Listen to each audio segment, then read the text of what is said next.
All right, it looks like we are live. So, Stephen, thanks for coming on. I really appreciate you taking the time to have a conversation with me. Would you mind telling us a little bit about yourself before we get started? Sure. I don't know how much you want to know, but I'm from Atlanta, Georgia.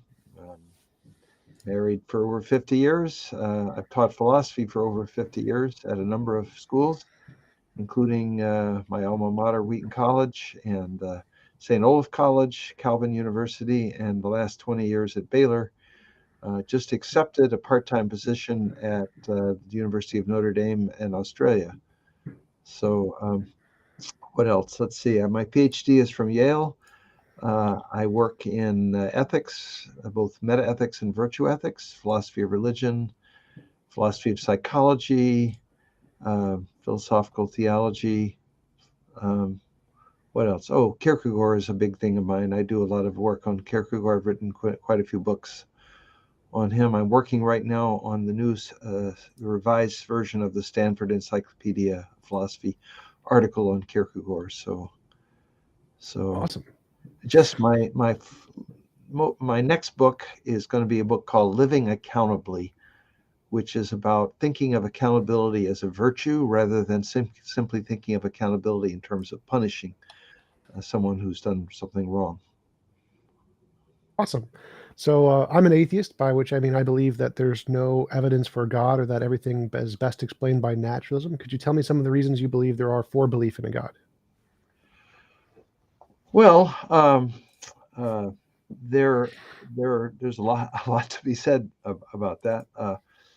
My views on what we might call natural religious knowledge are spelled out in my book, Natural Signs and Knowledge of God, which was with Oxford a few years back. And there's a sort of dispute or a difference in among theistic philosophers about how the knowledge of God comes about. One school of thought, very influenced by Alvin Plantinga, accepts Reformed epistemology, which is the idea that we have a kind of natural uh, instinct to believe in God, and that this is a reliable sort of truth-aimed faculty. The other school of thought is evidentialism, which thinks that belief in God is based on evidence. The Plantinga, the Reformed epistemology view, thinks that belief in God could be a basic view. So it might have some sort of ground in terms of how the view is produced, but it isn't based on any kind of evidence, so it doesn't require arguments. My own view is somewhat charitable or ecumenical in that I sort of claim that both views are correct. I think there is evidence, and that evidence can be uh, important in coming to believe in God. But I also think that what I call natural signs, which can be made into evidence, you can reflect on them and they become propositional evidence. But I think these natural signs can be part of what we might call the Plantingian process, that is, the process by which these sort of natural beliefs in God come about. So I think both sides have something to be said. So I don't think that it's necessary to have arguments or evidence to have a reasonable belief in God, but I don't think I also think that it is possible to have a reasonable belief that is based on evidence. So that's a brief summary of my view. Uh, I think that there is the claim that belief in God is natural is one that is increasingly has, you might say, scientific empirical evidence on its side. It used to be said and thought that belief in God was something purely cultural, that it was sort of just something we learn as we grow up. But now cognitive psychologists, including atheists, are pretty convinced that believing in God or something like God is hardwired into us, that it's natural and instinctive. That doesn't mean, of course, that those beliefs are true. They could be false. It could be that evolution has played us a little trick and given us a tendency to believe things that have some sort of survival value, even though they aren't correct. But if the theistic view that God has implanted this is correct, you would at least say the scientific evidence is what one would expect to be the case. So it's more compatible, you might say, with a theistic picture than the older picture, which was that all religious beliefs are learned and the product of culture. So, uh, Awesome. So, a few things there. My position on Plantinga's properly basic beliefs is that I don't understand how that works epistemically. So, it seems like you could argue anything as a properly basic belief. If you believe it is somehow fundamental to reality, then you could argue that whatever that belief happens to be, you call it properly basic, and then it becomes justified based on the reformed epistemology that Plantinga espouses. So it seems to me that that's not a very reliable way to differentiate imagination from reality, and it can essentially be used to justify any belief you hold as being rational simply because you hold it. well, the issues here are very deep, and they have to do with fundamental differences in epistemology. So, and they're not just bare. Interestingly, uh, Plantinga is what is called an externalist in his epistemology. Externalism thinks that our warranted or justified beliefs are not necessarily beliefs that we can cite evidence for, but rather they are produced in a reliable way by some sort of reliable process. Now, interestingly enough, externalism as an epistemology was pretty much invented by and championed by atheists because externalism seems to fit very well with the view that animals have knowledge because they don't have the kind of reflective capacity. Other animals besides human animals have knowledge because they don't have the kind of reflective capacities we do. And so it seems reasonable to think that knowledge can be the result of some sort of natural process uh, without necessarily the person who has the knowledge being able to explain how they got the knowledge. Otherwise, animals wouldn't have knowledge, and animals surely do. So this was actually a view invented by atheists. Now, it's true, Plantinga puts it to use in philosophy of religion, but one of the features of externalism in general, not just Plantinga's feature, is that externalism always means that in the end, uh, you're you have something like a circular appeal. So, for example, how do we justify perception or memory? Well, you would think, you might say, well, it's because they work pretty well. Perception is reliable. Most of the beliefs we form through perception are true. Most of the beliefs, although clearly not all of them that we form from memory, are true. But if you think about it for a moment, you'll see that that's obviously a circular or question begging justification. Because how do we know most of what we believe by perception and memory are true? We have to rely on perception and memory. So externalism cheerfully sort of embraces that and sort of says, well, we're not godlike beings, we're animals. And so we have to put up with the fact that we don't have that kind of Cartesian certainty or infallibility with respect to our beliefs. So the question in the end with respect to any claim about this will always be one. Um, if you are, for example, if you're a Berkeleyan idealist and you don't believe in matter, you might deny that perception gives us knowledge of matter. Uh, the Berkeleyan can probably consistently hold that view, and you can't really, I think, prove the Berkeleyan wrong without some sort of question begging appeal to the fact that we actually do experience matter, the material world, when we go out and look around ourselves. So obviously, yeah, one could always take an epistemology and make it use it for an absurd cause, but in the end, you'll have to say, just as you would for perception or memory, does this process reliably work? If it does, then maybe we get knowledge or justified beliefs out of it. If it's not reliable, but there's no way of saying whether it's reliable or not without, you might say, uh, looking at our first order beliefs about things. In other words, here's the way I would put it. Another divide in epistemology is between the people that I call Methodists and the people that I call particularists. That terminology comes from Roderick Chisholm. Methodists have nothing to do with the church, the Methodist Church.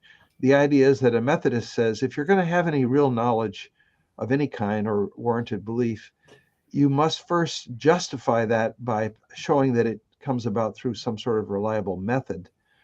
While particularists say, how do we know a method is reliable? Well, we have to first test the method by seeing if it gives us the right answers and justifying the beliefs that we know are true or know that think we know. So particularists say we don't start with method, we start with particular beliefs. And that's why probably something like Reformed epistemology is pretty worthless as apologetics. That's not what it's designed to do. Apologetics is an attempt to give arguments or evidence that would convince someone, and that's not what Plantinga is trying to do. He's simply trying to argue that if there is a God, then the people who believe in God in the properly basic way are reasonable and justified in doing so. So in order to show that that's wrong, the burden of proof, you might say, is on the atheist. The atheist has to show not just, I mean, here's the way to put it. Many people might say, well, I don't know whether there's a God or not. How could I tell something like that? It's mysterious. But I do know there's not any good evidence. There's no way to reasonably, and without good evidence, belief in God isn't reasonable. Plantinga shows, I think, pretty convincingly that that claim is wrong. That one could, if there is a God, one could believe in God reasonably without basing that belief on any kind of arguments or evidence. And that means then that someone who it doesn't mean that someone has to believe in God because they've read Plantinga, but it does mean if they're going to accuse the believer of being irrational or unreasonable, then they have to know that there is no God or have very strong evidence for that. So it isn't just a matter of saying, well, I don't know if there's a God, but you can't believe without really good evidence. On the Plantingian view, you really need strong evidence against belief in God. And Plantinga does admit that that's possible, that what a claim that a belief is true and it's known in a properly basic way is subject to defeat. It could be overturned because we might have strong evidence against it, or it might be incompatible with other things. Anyway, it's that's sort of what Plantinga is all about. But I don't think Plantinga really has anything against giving arguments. He actually inspired a book called 24 or So Arguments. You probably know the book. I have an article in that book myself. Well, the part I don't really understand is that I agree with the position that you stated earlier, the referencing what atheists believe is that if there's no evidence, it's irrational to believe in a God. And Plantinga's view, which rejects that, doesn't seem to make sense to me because the basis he uses to claim it's rational, the properly basic beliefs, that methodology seems very unreliable. Even if we grant we can't show there's anything more than just our conscious experience. We don't know if there's matter or idealism is true or whatever. If we grant that we're trying to measure the quality of different kinds of methodologies in their ability to tell us something about what we experience, whether or not those things are true.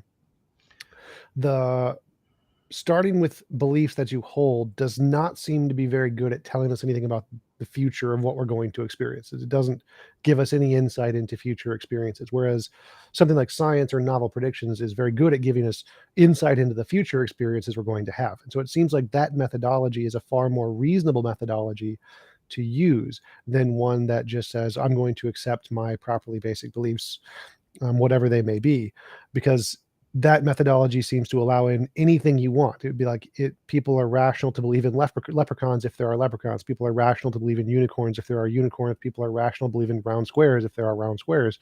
It seems like that methodology is just can be used for literally anything, and so it's not a good method to establish reasonability. Well, it's essentially the same kind of a method that is used by externalist epistemologists, including atheists, to justify perception and memory. So there's nothing wrong with the method per se, I think. The only problems might be, of course, any method can be misused, but how shall I put this? I suppose if you really thought that there were leprechauns and you thought you had well justified beliefs and you'd seen lots of leprechauns and so on, then you might give a parallel argument, and you'd think, and in some sense, you could say yes, anything. You could try to justify anything, but of course, most of us would say no, that's no good because there aren't any leprechauns, and that we think that a leprechaun is the sort of thing one would need evidence to have. I should say here, just my own view of how the what we might call the dialectical situation, where things stand. I think many people and many atheists tend to think that the dialectical situation is something like this.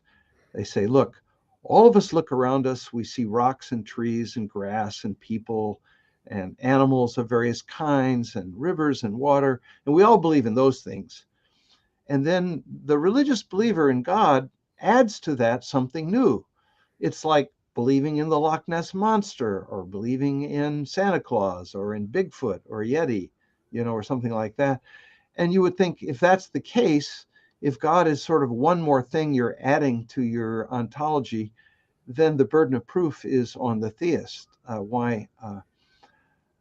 You would think then atheism is a less risky belief because the atheist just sort of contents himself with believing in all the things that we believe, while the theists believe in, quote, one more thing.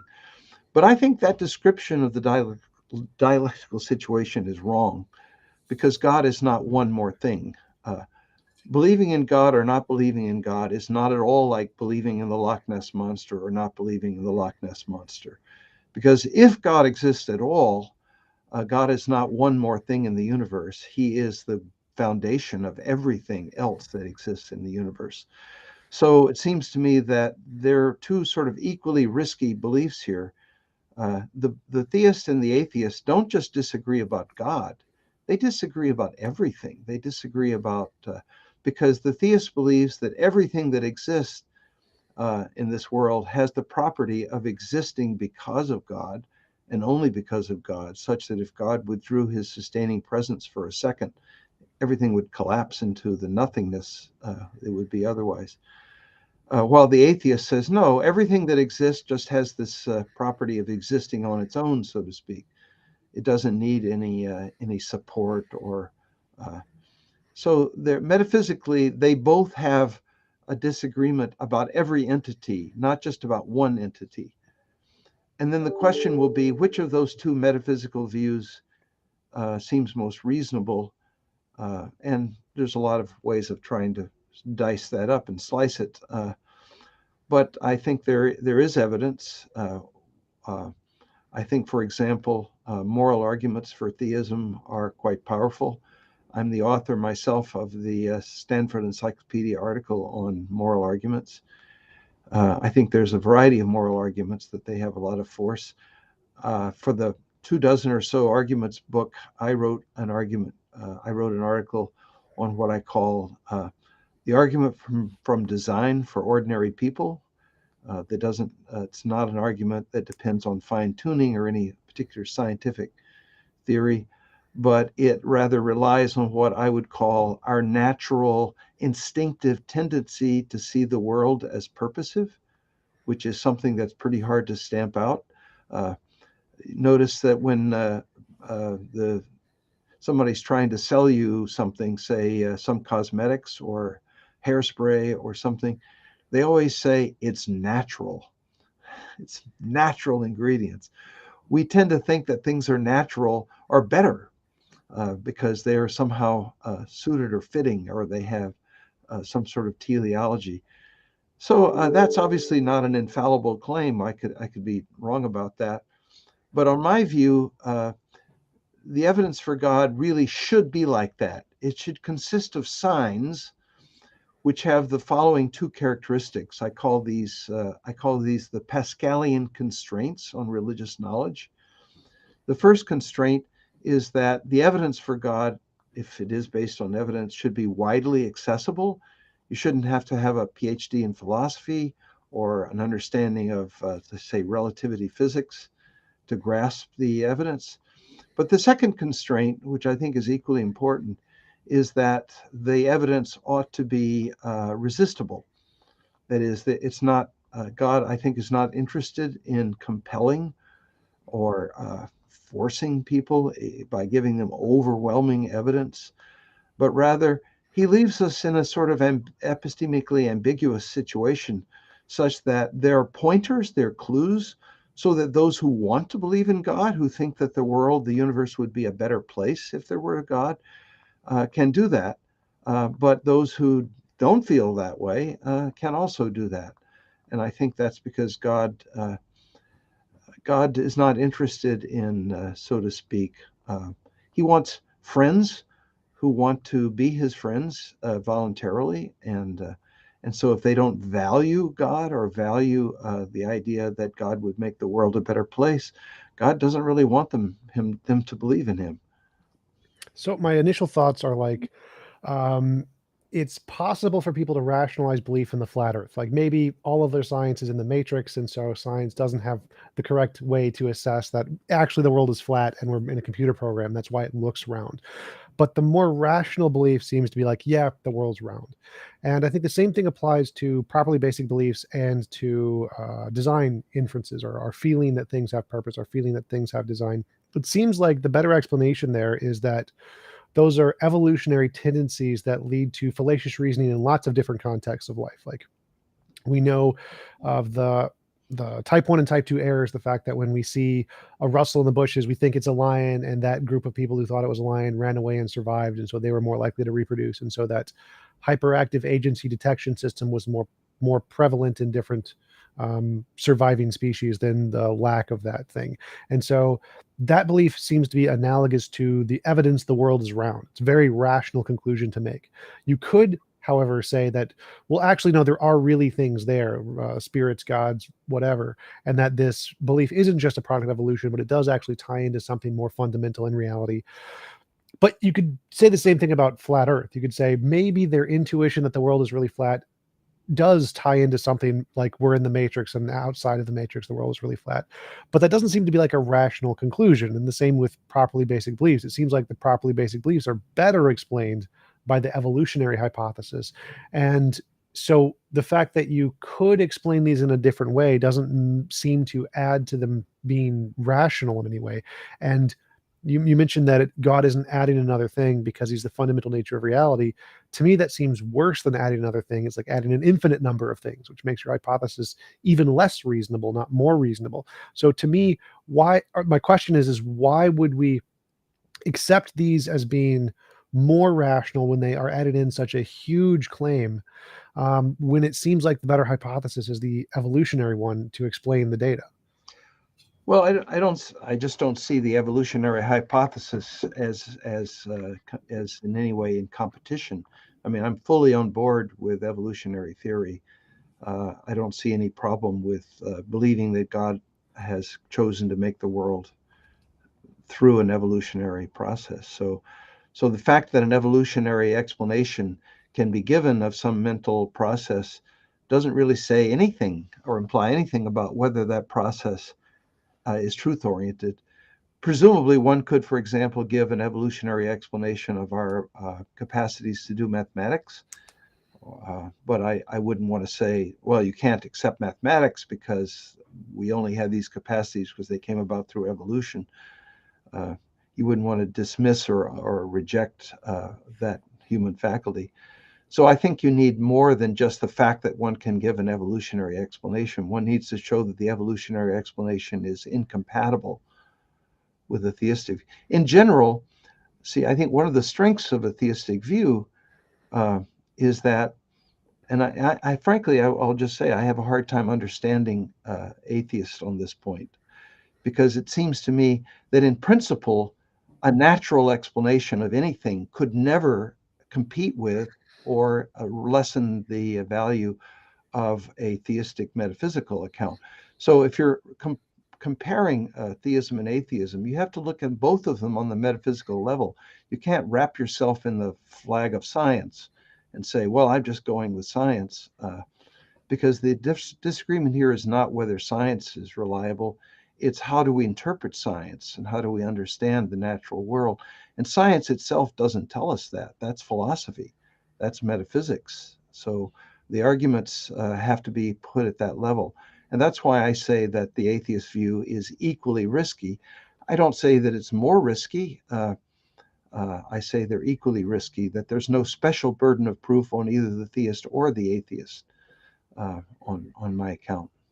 Well, that's the thing I have a question about, because to me it seems like um, we don't have to create a competing theory to rule out leprechauns. Like we could say a guy says a leprechaun knocked over that cup, and I say it was probably the wind, and we can show there's lots of evidence of the wind and different pressure differentials in the air that caused this. And like, yeah, that's good evidence. But you'd be like, well, that doesn't compete with the leprechaun theory, because the leprechaun could have caused the wind. So the fact that the wind can be shown to knock over the cup, well, that the wind could have been caused by a leprechaun. And so you can always push back the theory, essentially a God of the gaps kind of a thing, where we've explained it naturally, but that doesn't overtly compete with this other hypothesis that could explain all of those things.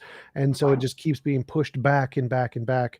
And it seems again like you could do that with anything. And so I don't think we need a competing hypothesis or to show that evolution would rule out a God. More that if that is sufficient, we don't need to add anything else, or adding anything else is a weaker hypothesis until independent evidence is provided for that thing. Just saying that it caused all of these other things that we do have good evidence for seems ad hoc in a sense. Well, I guess I'm saying I don't think you quite have taken my point on board, because a leprechaun would be one more thing in the natural world. It would be like finding a new species or a new type of animal.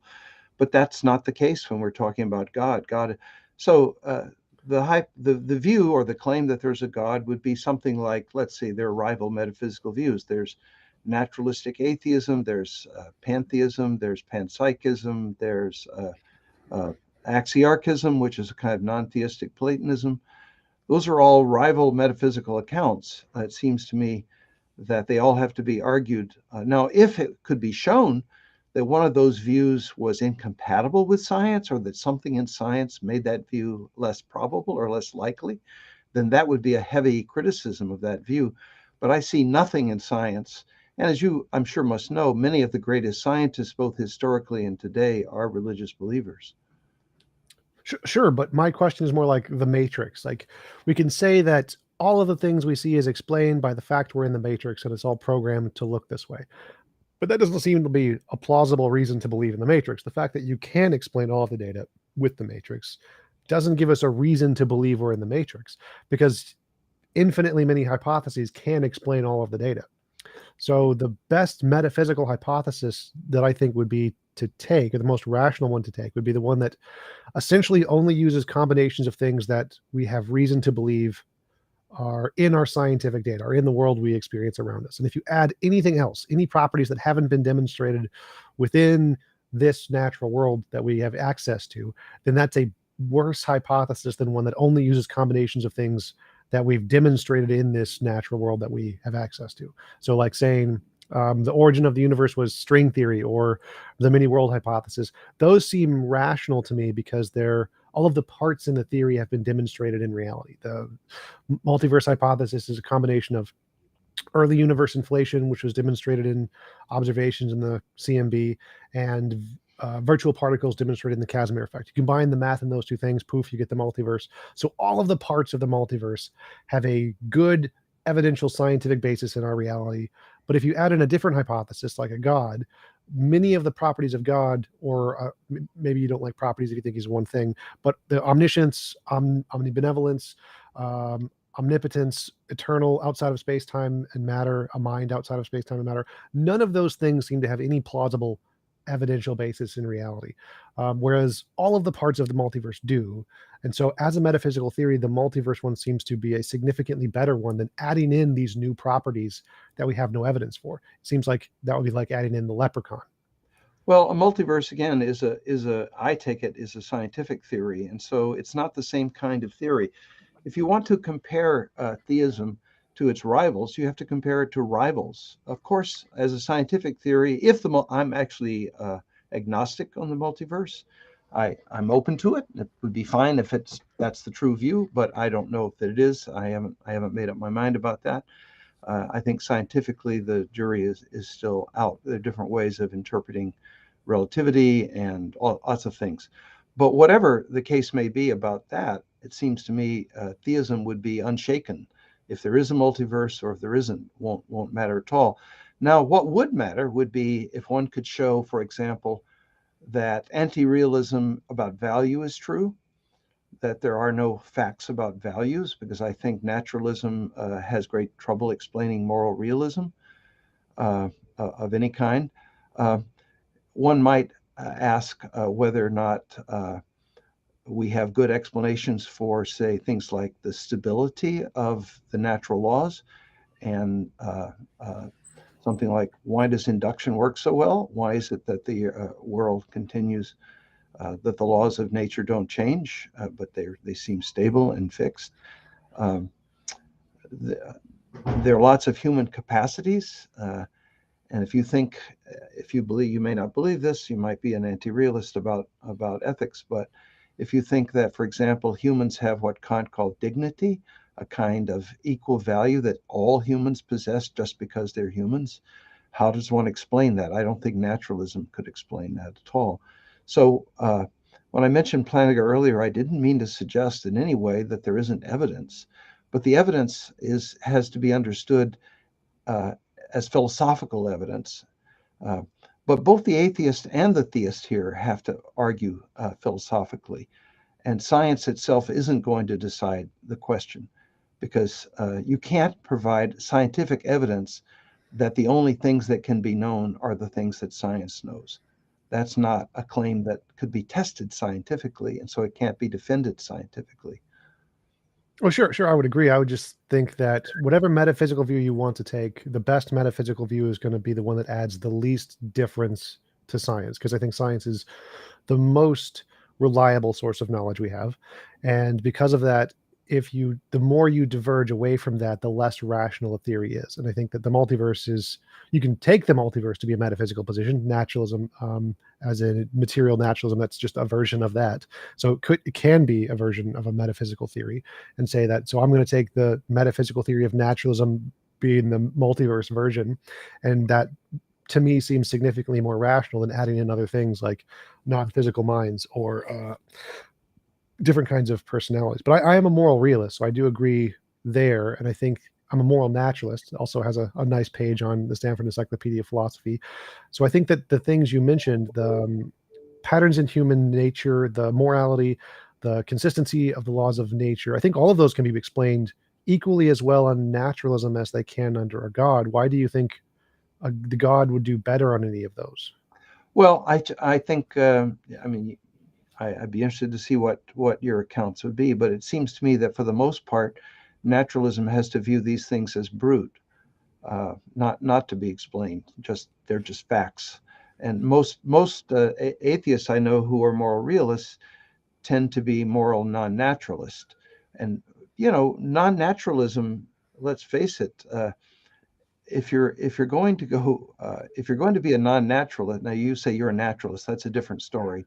I know there are people like the Cornell realist who think, but lots of atheist philosophers that I could cite, and you probably could too, do think that there are moral truths that are not natural truths. So already naturalism as a metaphysical view is exploded if that's true. Uh, Leaving God out of the picture. You don't need God. So take someone like Dworkin, for example, who passed away a few years ago. His last book is called Religion Without God. And I think Dworkin was a very great philosopher, and I admired him very much. And basically, his view was that naturalism is false. There's no God, but there is still some sort of metaphysical reality that's non-personal, that he had a kind of religious character for him. So he considered himself a religious man, even though he rejected the idea that there was some sort of personal God on things. So there's tons of people who would say that the question. I mean, the question of whether the multiverse is true or not is one question. The other question is whether the universe, whatever it be, is the whole of reality, and whether the entities that we discover using, say, the scientific method are the only entities there are. And those claims cannot, in principle, be decided by science or by any scientific theory. Whether the multiverse is true or not won't make any difference whatsoever. Well, sure, but my question is still, why would we think that God is a better explanation than naturalism in these cases? Because it seems like to me, naturalism is a better explanation here because it uses a combination of things we know and have very good reason to believe exist without adding any extra entities that don't seem to have any good evidence that they exist. And it seems like when you do add extra entities, that inherently makes the hypothesis worse. Well, another way of looking or evaluating metaphysical claims would be in terms of simplicity. And if you have millions or maybe billions of brute facts, that's going to be a very unsimple view. And one could argue that theism has only one brute fact, namely God. So it's by far the most simple and elegant theory.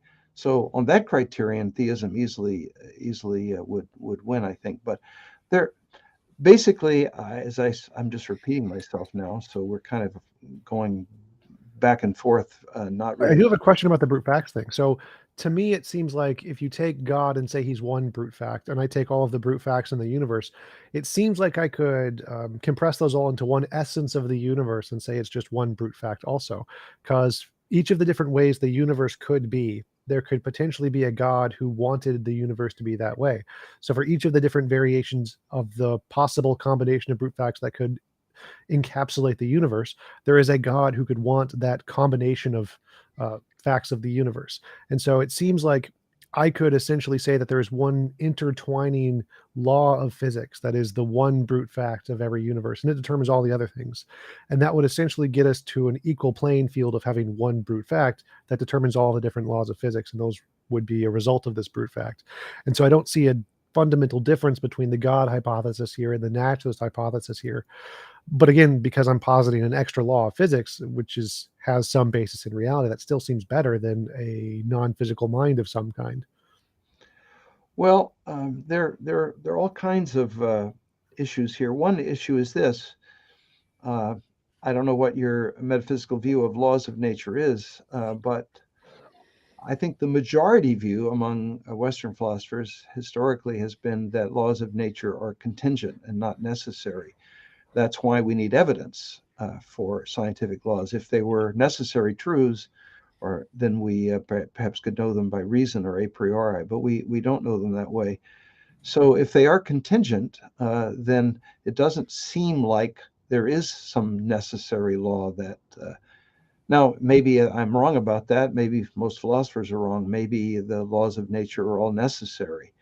In which case maybe you could be right. There could be some super law that is the foundational law for everything, and maybe the whole of the universe in that case.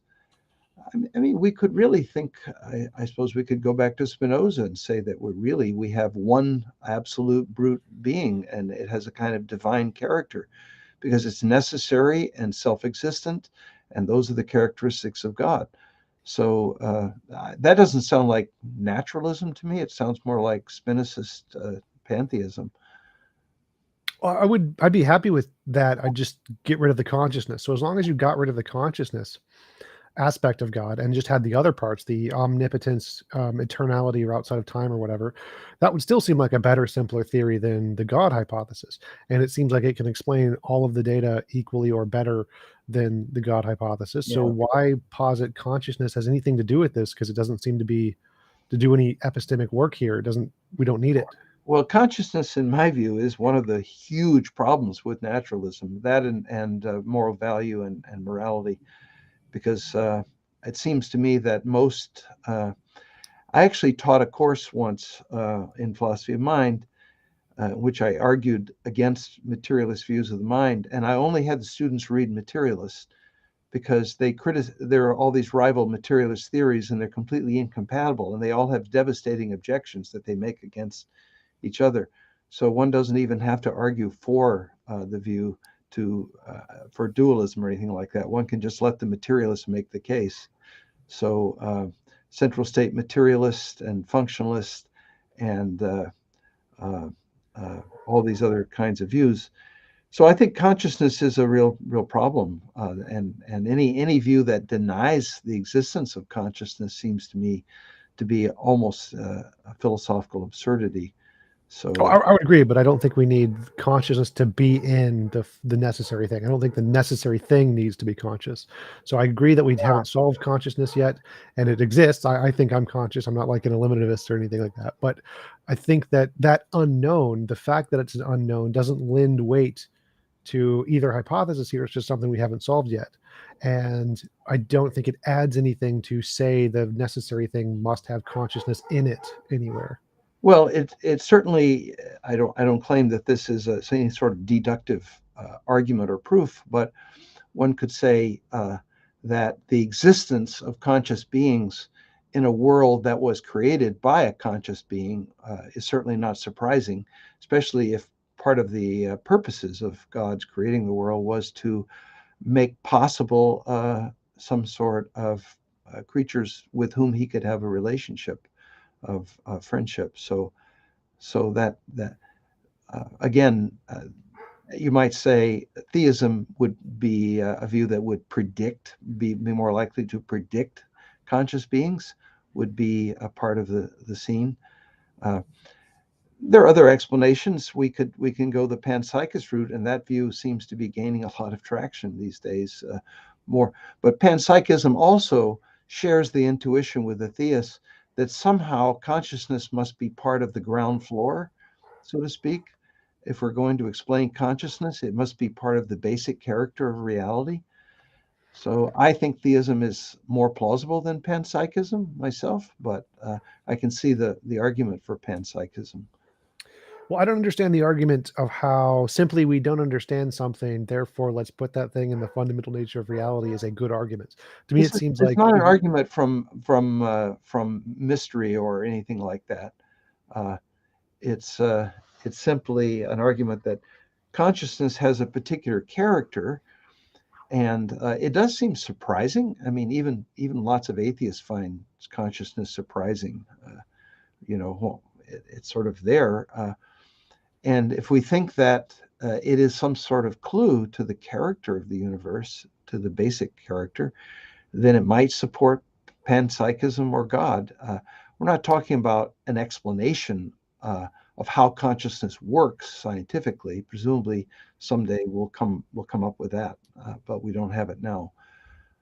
But I think that even if we have some sort of natural explanation of how consciousness works, how does it that the brain uh, produces conscious states, and clearly there is some sort of a physiological basis for consciousness. I certainly wouldn't deny that, but that's still not the same thing. It looks as if I think Chalmers is right. We can easily imagine that evolution would have selected for zombies whose brains would have done all the work of consciousness without consciousness, and but we have consciousness, so.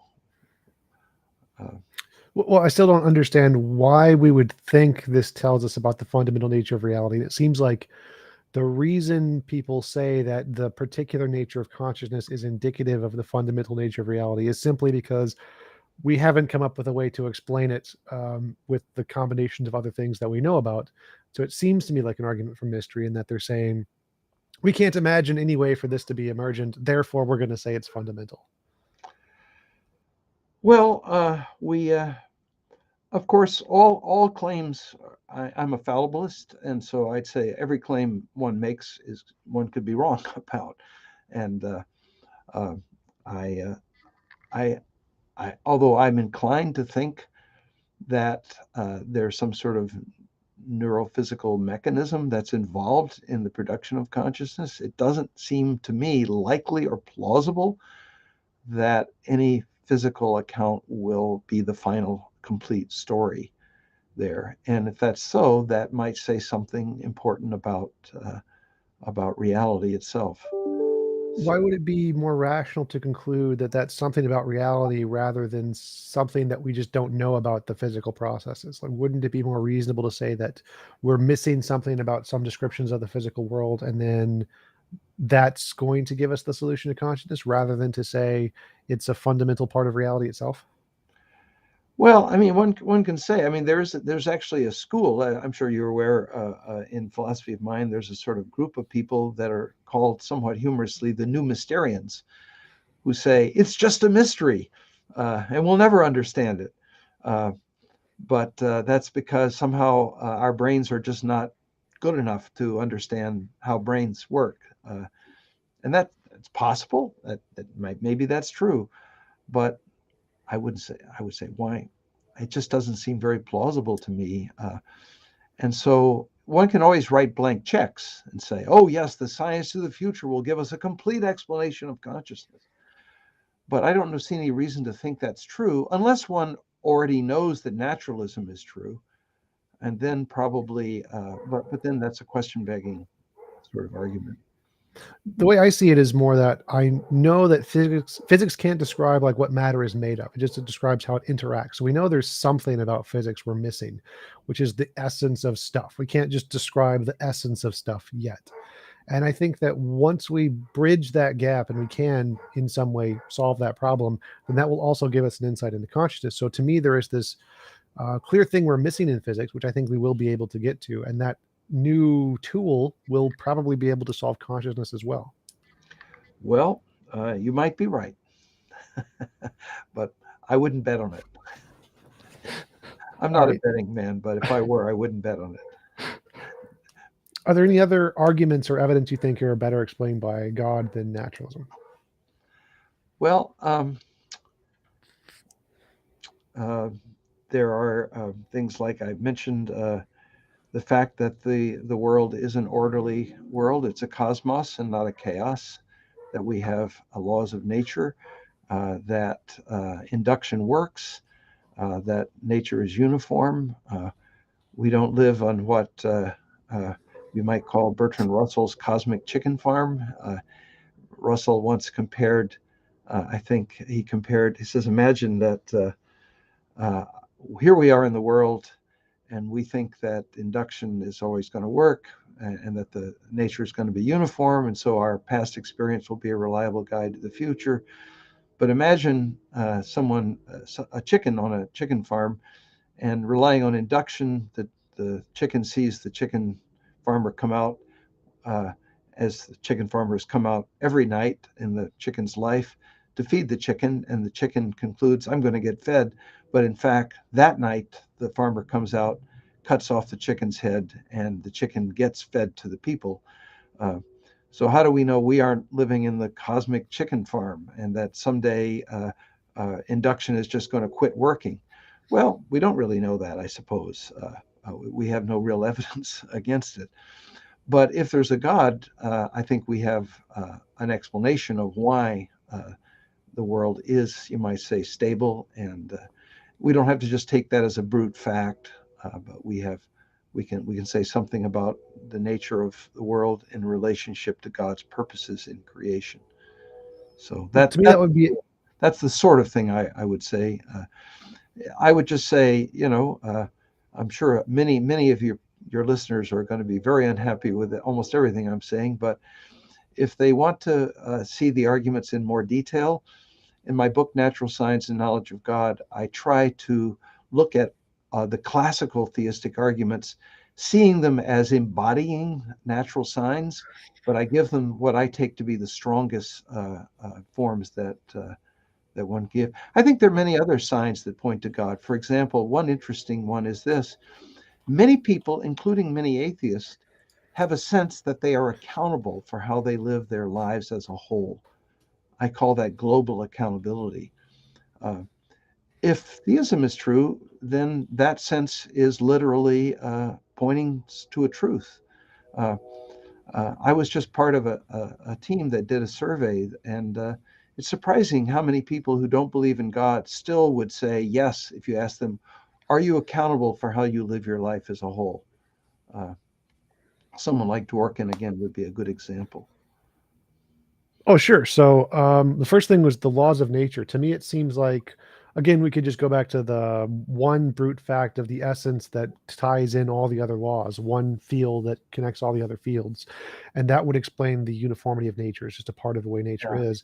And that would explain it in essentially the same way a God does. It's just as it's a part of God's nature to do it this way, it's a part of nature's nature to do it this way. And I don't see any fundamental difference between those two and the ability to explain the laws of nature, induction, and uniformity. And for morality, I think that I don't think God solves the problem of morality. I don't think he provides an objective basis of morality. I think that you would need something independent of a consciousness to do that. I think you would need some kind of non-conscious entity or object or being of some kind. And a better explanation to that would be the kinds of beings we know about that are like that, laws of physics, Yeah. fields. I don't think God's will or his decisions explain all of morality. I distinguish between value and moral obligations or duties. And in my view, the moral law is an expression of God's will, and it's grounded in God's will. Although I'm not a voluntarist, I think that what God wills is determined by the good, and the good must be objective and not a basis of anybody's will. But I'm a Platonist about the good. So I think the good is real and transcendent, and it happens to be identical to God. That's surprising, perhaps, and Plato probably wouldn't have guessed that that would be the case. But there's a long tradition of Christian Platonism, and I'm happy to put myself in that view. So I would agree that there are aspects of morality that reflect necessity, but I think they reflect the necessity of God's own character and reality. And then when God gives us his laws, I think they are necessarily directed at the good. So there's nothing arbitrary about them. They have to be constrained. If God were not essentially and necessarily good, then there would be no reason to obey God. We would have no obligation to obey him on my Well, view. so, yeah, so I would agree with most of that, but I'd say that if you characterize God in that way, then you don't need God's consciousness to ground morality because it's grounded in his nature, and his nature isn't determined by his consciousness. His consciousness is determined by his nature. And so, just as this is a consciouslessness grounds of morality, you can have a consciouslessness grounds of morality in some field of nature. You don't need the conscious mind anymore. And so if that's the way you want to ground morality outside of a decision-based consciousness, well, we can do that in naturalism too, just by saying it's some kind of a field. Why posit the God at this point? Because we can do it the same way with a simpler hypothesis.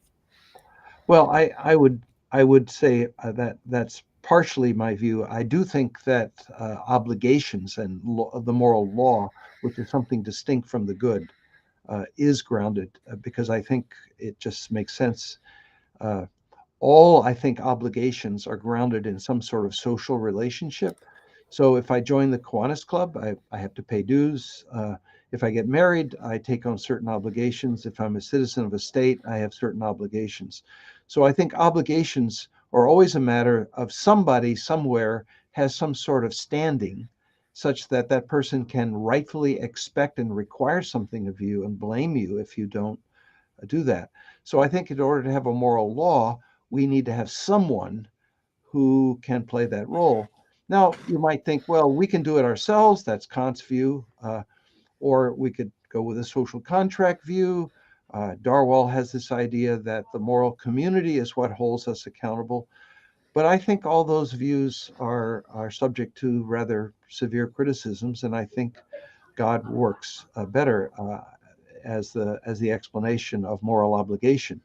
I think God also explains the good, but he explains the good not by any act on his part, but just by being.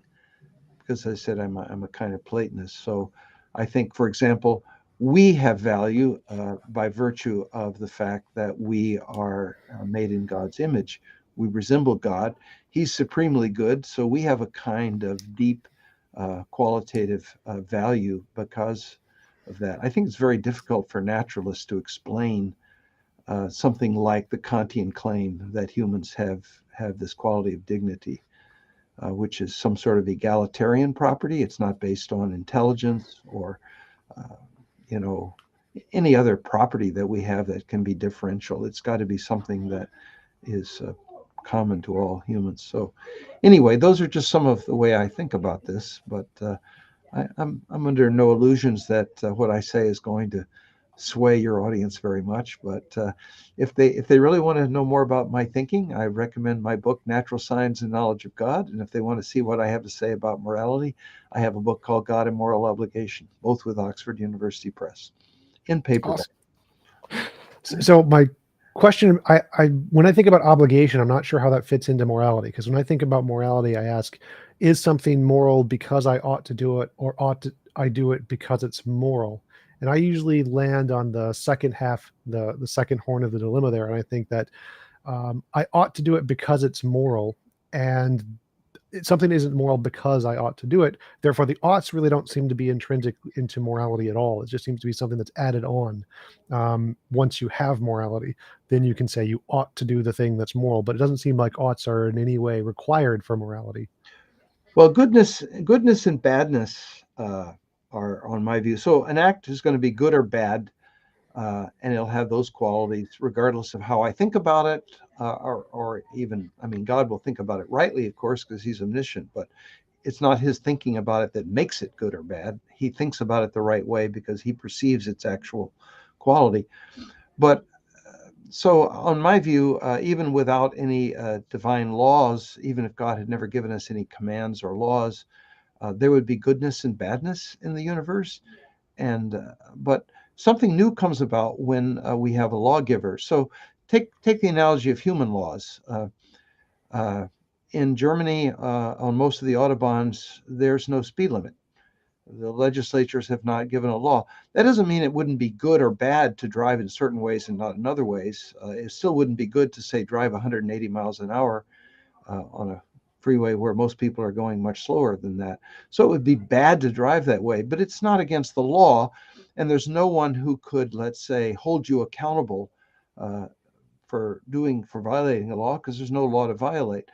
So I think something new does come into the picture when we have a lawgiver, even if that lawgiver is perfectly rational and the laws are completely determined by the good, because not everything good is obligatory. There are lots of actions that might be good for me to do, but I'm not required to do. Uh, and there might even be some actions that are at least mildly bad that are not forbidden.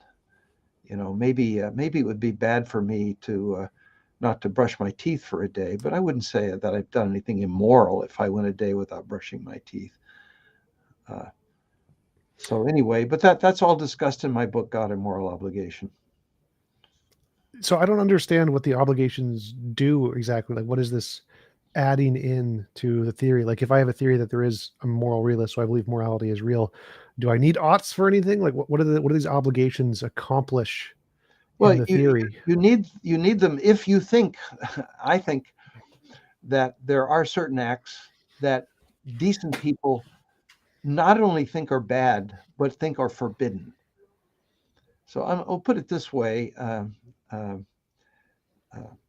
suppose I'm a utilitarian, which I'm not, and I think, okay, most 99.99% of the time it would always be bad and horrible to say bomb a school bus.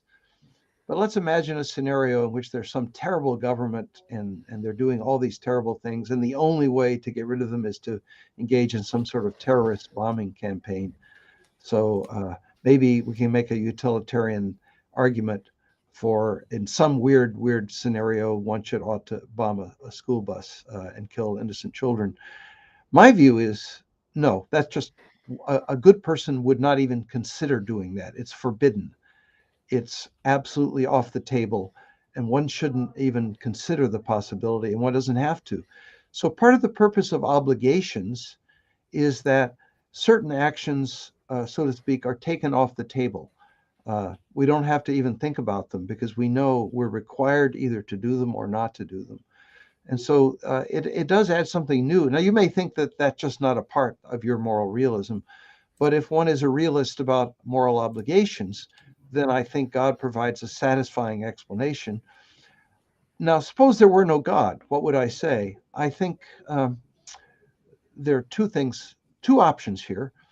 One could become a nihilist about obligations and just say, well, there aren't any obligations. Or one could say, well, the next best explanation might work. And the next best explanation, I think, would be something like Darwall's account, who says that obligations are brought into being by the fact that we humans hold each other accountable as part of the moral community. So we humans would be the ground in that case. We would replace God as the ground. But still, you need some ground for obligations, because I think obligations always have some sort of social ground. Even Kantians, in a way, agree with that. Christine Korsgaard says that voluntarism is still true because there has to be somebody to hold you accountable. It's just that it's your higher, better self that does that, on her view. There's a kind Awesome. of duality in the self. So we've been going for about an hour. I want to be respectful of your time. So thanks again for coming on. I really appreciate it. It was a really pleasant conversation. Would you like to give a shout out to your books again so people can find them if they're interested? Well, if they want, they might be interested. My last published book was a book called Kierkegaard and Spirituality. And one of the things that I do in that book is that I try to discuss very seriously what kind of spirituality would be possible for a non-theist, or at least somebody who's not a part of any organized religion. So that might be of interest to some people. I think Kierkegaard has some sympathy for that view. He was a great lover of Socrates, and I am too. So I call that Socratic spirituality. So okay, thanks for having me. Absolutely. It was great having you on, and Okay, I'll talk to you later. You can close the screen whenever you want. I'll start the after show and talk to my audience. okay, thanks. Bye bye. See you later. All right, guys. After show time. Discord. My Discord. My Discord. Open up the Discord. Screen share. This one. Share. Do that. I want to be on the right, left. I want to be on the left. And hello, Pillow. How's it going?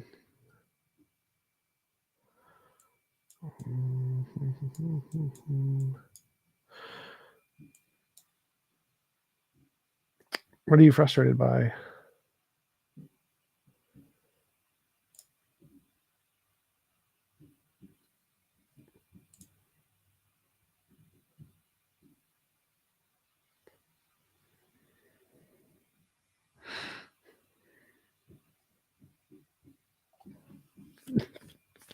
It's because I farted. That's why.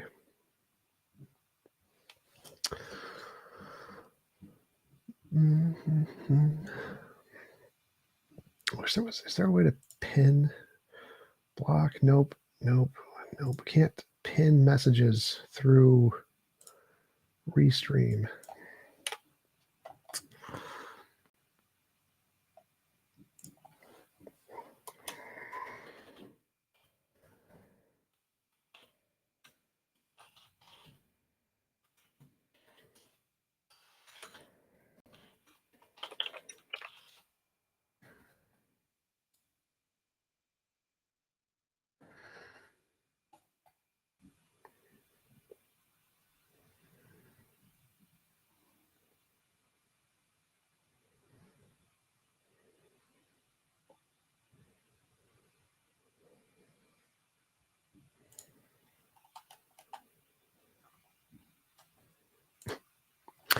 Yeah, I think that to me, it seems like it's no different to just say that the fundamental nature of reality is a necessary or brute fact law of nature than it is just a God. I don't see how positing the God does anything there at all.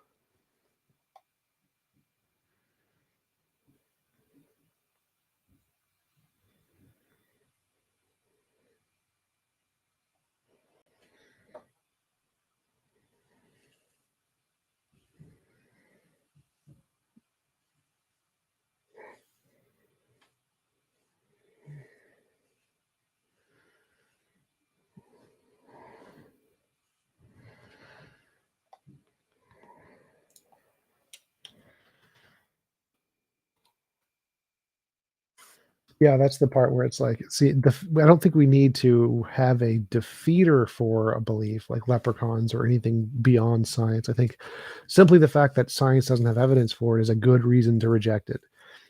Beyond that fact,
yep, for sure.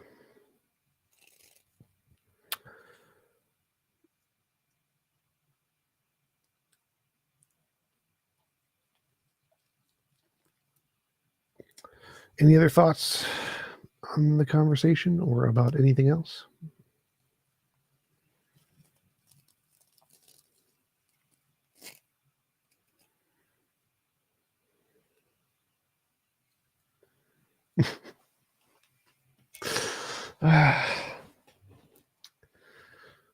We should make that like a role. The Mango followers.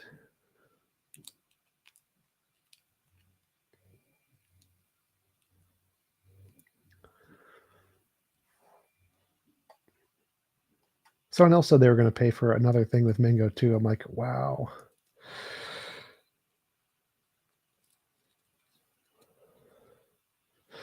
Yeah.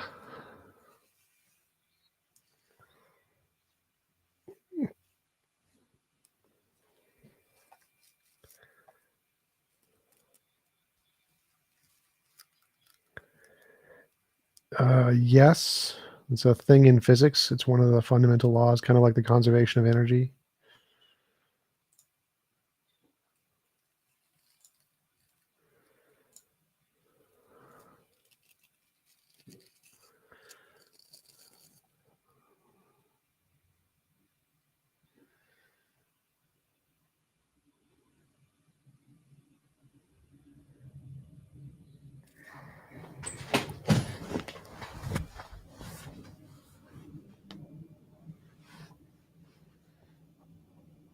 Is a parsec a real thing, or is that a Star Wars number?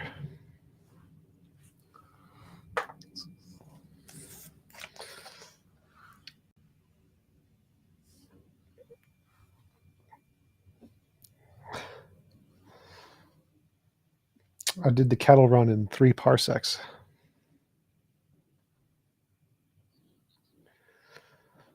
Oh, I forgot about that. I remember now. You have to click share screen and then share audio. That's how you do the thingy.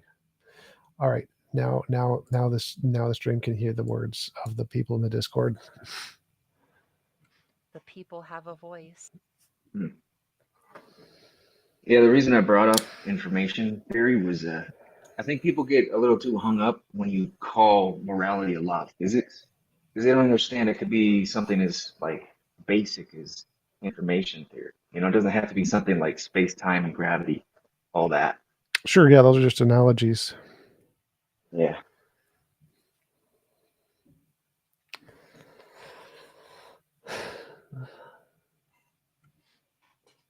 The self-burning was the best part, though. Is it like when you were doing the leprechaun thought experiment? He was like, "Well, then, yeah, it would be unreasonable to believe in leprechauns," and it's like, there you go. Yep. Those are always good moments. I've had a bunch of those over the years of doing YouTube where they make an argument like, yeah, that's what the atheists are saying about your religion too. There's one point where he said something like, forget what it was. Oh yeah, it was the point where all the different materialist views have good criticism of one another, and so you don't have to like posit a new view. You can just use the criticisms of the material. So I'm like, oh, you mean like religion? Yeah. It's just every time he goes to that, it's just like, okay, I'm a pagan. What now?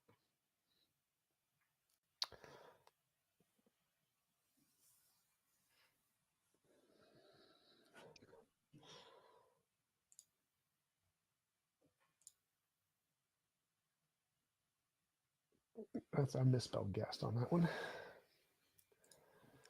So, I didn't really notice, but how are you? Okay, so at the beginning, um, he was doing the classic burden shift where he's saying that atheism is a positive claim. Um, do you handle that with like something else, or do you just say, oh, okay, well, I can just talk about this from an agnostic point of view? Well, he was making the Plantinga's claim, which is a little stronger, that the belief in God starts as inherently rational. So both agnostics and atheists would hold a burden of proof because it's already rational to start as a theist. That's the Plantinga's position.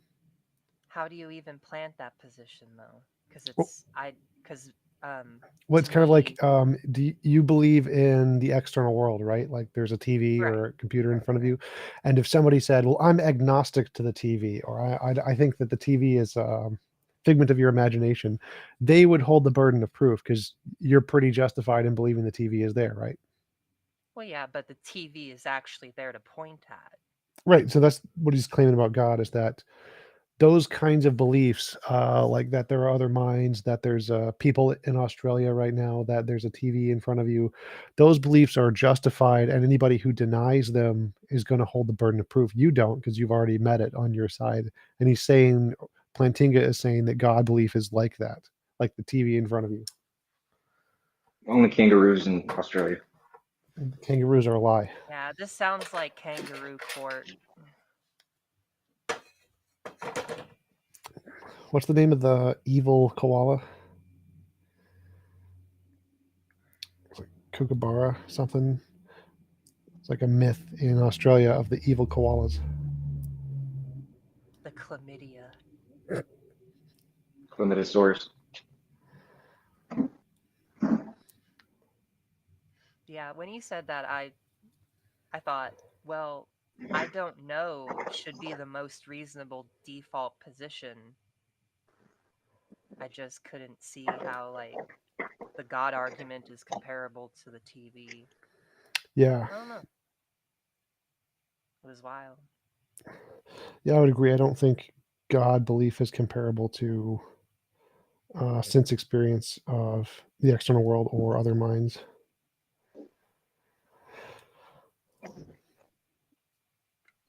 Well, another good show. Thank you. Appreciate it. Drop bears. That's the one. Drop bears.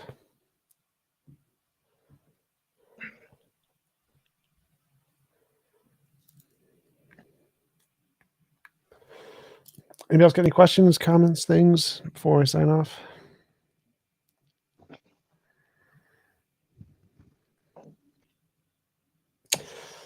All right. Thanks, guys, for coming to the after show. Thank you for watching the stream, everybody in the stream. I'm going to get some coffee. I'll talk to you guys later. Subscribe with Twitch Prime. Yes. Subscribe. Money. Give me money. Peace out.